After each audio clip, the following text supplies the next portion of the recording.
Jimmy Lai, un magnat des médias hongkongais et défenseur de la démocratie à Hong Kong, a récemment été condamné pour avoir soi-disant porté atteinte à la sécurité nationale chinoise.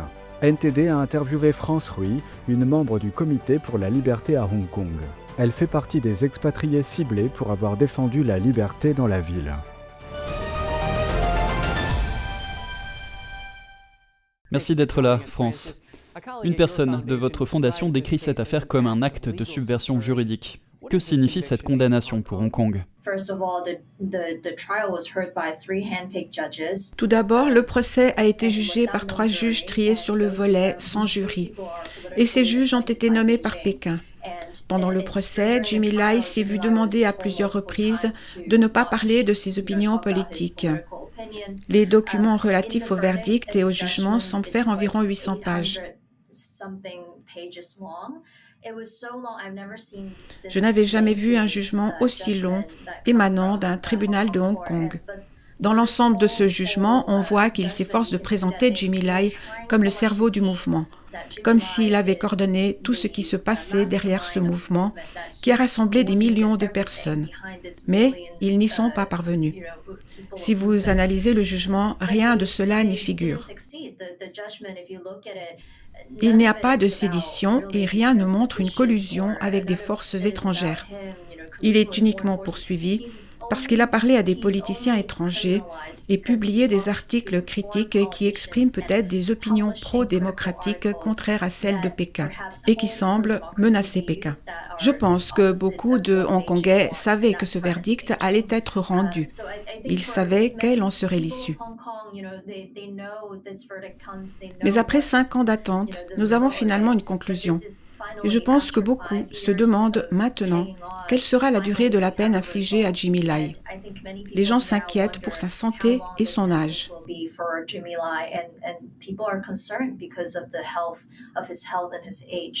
Merci France. Comme nous l'avons mentionné, le ministre britannique des Affaires étrangères condamne fermement ce procès. Que peut faire la communauté internationale pour faire pression sur le PCC afin qu'il libère Lai ?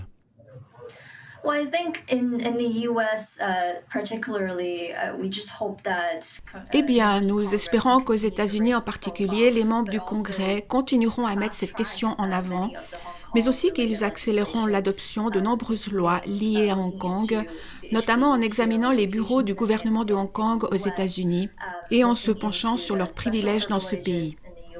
Et beaucoup d'autres choses comme imposer des sanctions aux juges et aux fonctionnaires impliqués dans toute cette procédure judiciaire.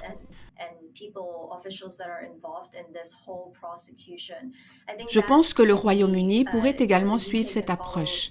Je sais que le Premier ministre a prévu de se rendre à Pékin.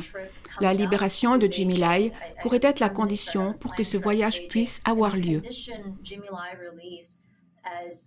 Je pense que nous pouvons faire beaucoup de choses au sein de la communauté internationale pour soutenir Jimmy Lai et les autres prisonniers politiques en cette période cruciale. Nous sommes dans une phase décisive entre le verdict et la condamnation. Nous espérons simplement que pendant cette période d'1 mois, nous pourrons faire tout notre possible pour faire pression sur le gouvernement chinois afin qu'il libère immédiatement et sans condition Jimmy Lai.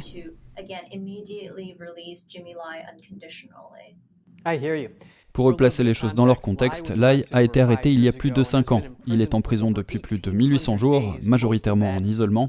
Il a 78 ans et souffre de diabète. Son fils a déclaré avoir constaté une perte de poids importante et une grande fragilité chez lui. Pourquoi pensez-vous que le PCC se donne tant de mal pour cibler Lai de manière publique ?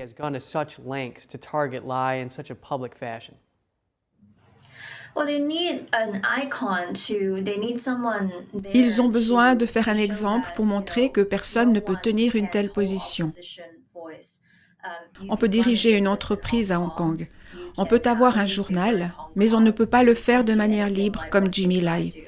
Je pense que Pékin a peur de Jimmy Lai parce qu'il est riche et qu'il a des relations.